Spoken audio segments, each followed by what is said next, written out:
మద్యం షాప్ టెండర్ల గడువుపై తెలంగాణ ప్రభుత్వం కీలక నిర్ణయం తీసుకుంది. మద్యం టెండర్ల గడువుని ఈ నెల 23 వరకు పొడిగించింది. ఈ మేరకు prohibition and excise commissioner Harikiran ఉత్తర్వులు జారీ చేశారు. ఇక ఈ నెల 23 వరకు జరగాల్సినటువంటి మద్యం షాపుల డ్రాను సైతం వాయిదా వేశారు. బంద్ కారణంగా బ్యాంకులు కూడా తెరుచుకోలేదు. దీంతో మద్యం దరఖాస్తులపై బంద్ ప్రభావం చూపిందనే చెప్పాలి. ఆ చర్చ కూడా జరుగుతోంది. ఈ నేపథ్యంలో దరఖాస్తు గడువు పెంచుతూ కూడా ఎక్సైజ్ శాఖ నిర్ణయం తీసుకున్నట్లుగా తెలుస్తోంది. దీనిపై ఓవరాల్ అప్డేట్స్ ని మా ప్రతినిధి లిఖిత లైవ్ ద్వారా అందిస్తారు. లిఖిత, ఏంటి అప్డేట్స్, దీనిపై ఉన్నటువంటి తాజా అప్డేట్స్ ఏంటి? Right, thank you Chandu. ఇప్పటికే మద్యం షాపుల దరఖాస్తుకు సంబంధించి సెప్టెంబర్ 27 నుండి కూడా ఈ యొక్క దరఖాస్తులు అనేటివి స్టార్ట్ అయ్యాయి. దీనికి తగ్గట్టుగానే ఇప్పటికే అధికారులు అన్ని ఏర్పాట్లను కూడా చేయడం, అంతేకాకుండా సెలవులను కూడా కొన్నింటిని రద్దు చేసి మరి ఈ దరఖాస్తులను తీసుకున్నట్లుగానైతే తెలుస్తుంది. అయితే నిన్న ఒక్కరోజు మాత్రం ఈ యొక్క తెలంగాణ రాష్ట్ర వ్యాప్తంగా కూడా బీసీ రిజర్వేషన్కి సంబంధించిన బంద్ ఉండడంతో ఉదయం నుండి ఈ యొక్క దరఖాస్తులు అనేటివి తీసుకోలేదు. ఆఫ్టర్ 5 తర్వాతనైతే దరఖాస్తులు తీసుకున్నట్లుగానైతే తెలుస్తుంది. పూర్తి స్థాయిలో 2620 మద్యం షాపులకు సంబంధించి దాదాపుగా 50,000 దరఖాస్తులు వచ్చినట్లుగానైతే తెలుస్తుంది. అంతేకాకుండా కేవలం నిన్న ఒక్కరోజు చూసుకున్నట్లయితే 30,000కు పైగానే ఈ దరఖాస్తులు వచ్చినట్లుగానైతే సమాచారం అందుతుంది.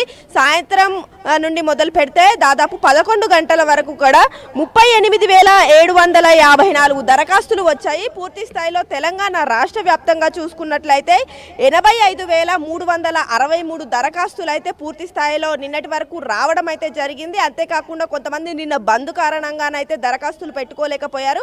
వారి కోసం కూడా కొంతవరకు ఈ టైంని ఎక్స్టెండ్ చేస్తున్నట్లుగానైతే చెప్తున్నారు. అంతేకాకుండా ఇప్పటి వరకు చూసుకున్నట్లయితే ఈ యొక్క ఏదైతే మద్యం షాపులు కావచ్చు, ఇతరత్ర బెల్ట్ షాపులకు సంబంధించిన దరఖాస్తులు ఏవైతే ఉన్నాయో గతంతో పోల్చుకుంటే ఈ సంవత్సరం అంటే వారు ఇప్పటివరకు చూసుకున్న అంచనాలో కొంత తగ్గినప్పటికీ కూడా టైం దగ్గర పడుతున్న కొద్దీ దరఖాస్తులు అనేటివి పెరుగుతున్నాయి. అంతేకాకుండా ఎక్సైజ్కి ఈ సంవత్సరం మరింత ఎక్కువ ఆదాయం ఉండే అవకాశాలు ఉన్నట్లుగా కూడా ఎక్సైజ్ శాఖ చెప్తున్న పరిస్థితులు కనిపిస్తున్నాయి. పూర్తి స్థాయిలో చూసుకున్నట్లయితే గంటకు కూడా దరఖాస్తులు పెరుగుతున్న పరిస్థితులు నెలకొన్నాయంటూ కూడా ఎక్సైజ్ శాఖ.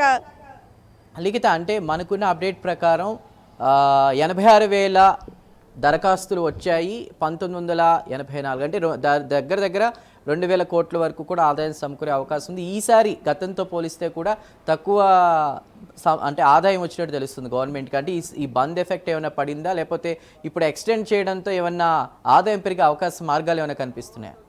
ఖచ్చితంగా చూసుకున్నట్లయితే చందు, ఎందుకంటే ఇప్పటి వరకు చూసుకున్న దరఖాస్తులు ఉన్నదానికంటే ఎక్కువగానే వచ్చాయి. కానీ గతంలో ఇంకా ఎక్కువగా ఉండేవి. ఈ బంద్ కారణంగా తెలంగాణ రాష్ట్ర వ్యాప్తంగా చూసుకున్నట్లయితే ఎక్కడా కూడా ఆర్టీసీ బస్సులు కావచ్చు, ఇతరత్ర కొన్ని స్వచ్ఛంద సంస్థలు బంద్ను ప్రకటించాయి. కాబట్టి దీంతో కొంతవరకు ట్రాన్స్పోర్టేషన్ అనేది కొంతవరకు ఇబ్బంది అయింది. దానివలన కొన్ని దరఖాస్తులు అనేటివి ఆలస్యమైనట్లుగానైతే తెలుస్తుంది. అయినప్పటికీ కూడా రాత్రి 11 గంటల వరకు చూసుకున్నట్లయితే 50,000కు పైగానే దరఖాస్తులు వచ్చాయి.